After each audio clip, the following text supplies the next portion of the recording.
Everyone else is in a cult. I'm part of a movement. What defines a cult?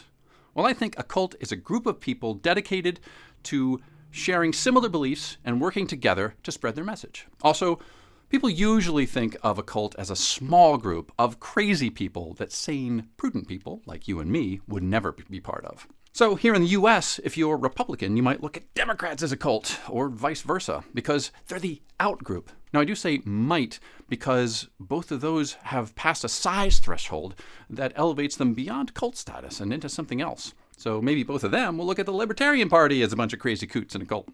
Successful cults possess qualities that elevate them above cult status and into movements. They have lots of followers, although I think this is more of an outcome of a successful cult than a starting trait. They provide meaning for people beyond themselves. They outline actions or habits that lend purpose and well-being to a life. They grant a strong sense of community and bond with each other. They have esoteric rituals and phrases that are unique to the movement and serve both to identify fellows and to promote belonging. As an added boost, facing persecution from outsiders binds members together, serving as a rite of passage and reinforcing deep ancestral human tribalism. Having outlined some of what makes a cult cultish, I have to admit the word cult has some serious baggage, and for good reason. People have lost money, they've lost family ties, they've committed crimes, they've lost their lives to awful people who pull the cult levers of purpose and meaning and connection to drive people to their own selfish and evil ends. Don't do that. Don't start it. Don't fall for it. The best thing that you can do for the world is to improve yourself, and through you, elevate the people your life touches in small and in hopefully large ways. You won't do that by controlling people or allowing yourself to become someone else's puppet. So we tend to use the words movement and community because of those historically catastrophic cults. Let's look at some mechanisms you can use to start your own cult or movement. Here, I'm going to draw some excellent bits from a video that Jay Alto did. I'll link it in the description for this video. First, be or have a charismatic leader. Now, I don't think that you have to have a leader for a movement, but having one is certainly going to increase the likelihood of it being successful because people are drawn to leaders. Second, focus on the followers. Just like in sales, people respond when you show them how you can benefit their life, how you can solve their problems. Touting the features and benefits of your group just isn't going to do it, nor is showing them how cool you are as the leader. Yay. You got to solve their problems. Third, world building. Before I heard Jay mention this word, I read a version of it in Russell Brunson's book, Expert Secrets. This is the promised land, the place that could exist, that you could attain, that you could reach. It's the utopia that aligns with the movement's ideals. It's best when it includes its own language, phrases, and maybe rituals that are part of the group's identity.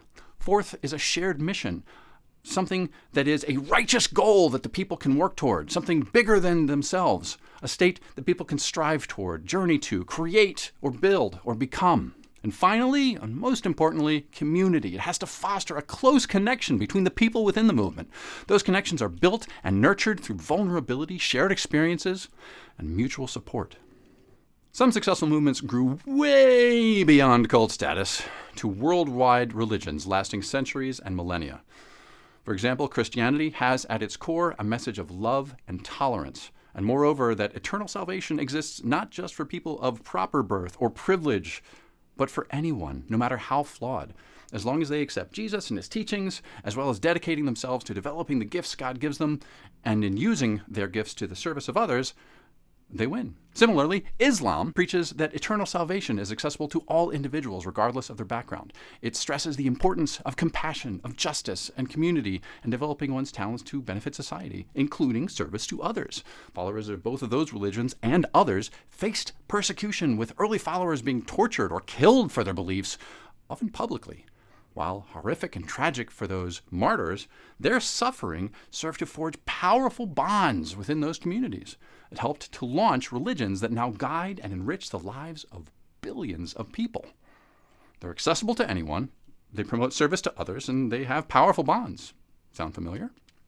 How does this relate to you? Well, to begin with, not every movement or cult needs to be religious in nature. Most aren't. Plus, you can belong to more than one group. You can be both a Muslim and a Republican. You can be a Christian and a CrossFit athlete. You could be an Apple user and an Insight participant. None of the above are inherently bad. People from outside the groups often think they are, but people inside those groups concentrate in positive, fulfilling work that advances themselves and humanity. Start or join your own positive movement. Enrich your own and other people's lives. You can do it. You should do it.